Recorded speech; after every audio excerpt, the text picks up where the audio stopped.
जी नाज़रीन, हमें पता है कि जब हम न्यूयॉर्क का नाम लेते हैं तो उसमें न्यूयॉर्क सिटी का हमारे माइंड में एक इमेज आता है कि शायद न्यूयॉर्क सिटी ही एक बुनियादी तौर पे न्यूयॉर्क स्टेट है, लेकिन ऐसा नहीं है। इसमें कोई शक को नहीं है कि न्यूयॉर्क दुनिया के बड़े बड़े शहरों में है, जिस तरह लंदन है, पेरिस है, शिकागो है, फिर ये कनाडा के अंदर टोरंटो है, मॉन्ट्रियल है, वैंकूवर है।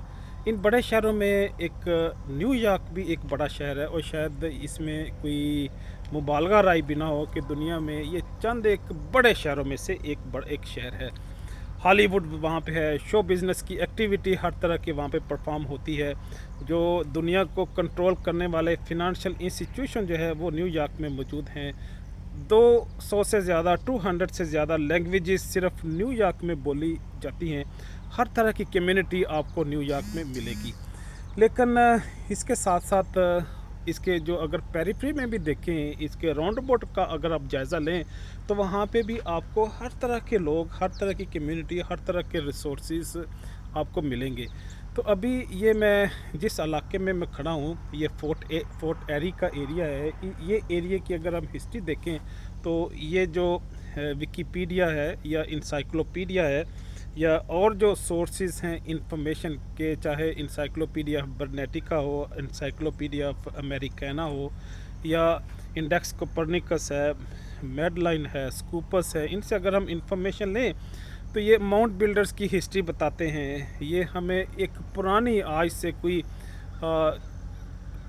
अप्रोक्सीमेटली 15,000 साल पहले और 10,000 साल पहले की भी हिस्ट्री ये डिस्क्राइब करते हैं। अगरचा वो जो रिलीजन है, जो डिवाइन बुक्स हैं, उसको कंफर्म नहीं करते, लेकिन बहरहाल ये जो साइंटिफिक एविडेंस से, अपनी रिसर्च से जो चीज़ लेके जाते हैं, जो डिस्क्राइब करते हैं, अगरचा मैं बजाते खुद भी उससे एग्री नहीं करता उस इंफॉर्मेशन से, लेकिन बहरहाल वो इंफॉर्मेशन मौजूद है, इसलिए मुझे उसका रेफरेंस देना पड़ गया। इस इलाके में एक्चुअली माउंट बिल्डर रहते थे। माउंट बिल्डर हम ऐसी कौम या ऐसे ट्राइब्स को कहते हैं जो ज़मीन के अंदर रहते थे। वो टीलों को, यहाँ के क्योंकि मिट्टी के पहाड़ हैं, उन पहाड़ों को खोद के उसके अंदर अपने घर बनाते थे। तो उन्होंने हीट का, वाटर सप्लाई का अपना एक सिस्टम इस्टेब्लिश किया हुआ था। आज से तकरीबन 10,000 साल पहले या 12,000 साल पहले वो लोग यहाँ पे मौजूद थे। इंडियन लोग थे, उनको सैनिका कबाइल भी कहते हैं, फिर और एक दो नाम से भी उनको याद करते हैं। उनकी अपनी डिफरेंट लैंग्वेजेस हैं।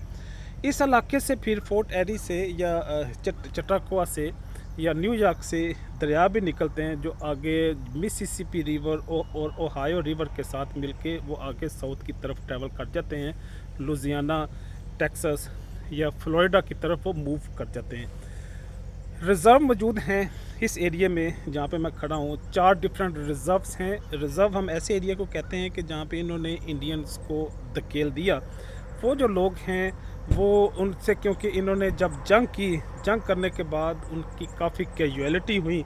जब कैजुअलिटी हुई तो बहरहाल इन लोगों में भी कुछ अच्छे लोग भी थे जिन्हें उन पे एक तरस आया। उन्होंने कर्टिसी की, मर्सीफुल एटीट्यूड अडॉप्ट किया और उनको ये एरिया एलोकेट कर दिए कि आप इस एरिया में रहें, हम आपसे टैक्स भी नहीं वसूल करेंगे, आपको रिसोर्सेज और आपको डेवलपमेंट भी फराहम करेंगे। लेकिन ये लोग उनसे टैक्सेस वसूल नहीं करते और वो चीप प्राइसेस पे अपने तर्ज ज़िंदगी के मुताबिक, अपनी लाइफस्टाइल और अपने बिलीफ के मुताबिक वो अपनी ज़िंदगी गुजारते हैं। इजाज़त चाहूँगा। अल्लाह हाफ़िज़।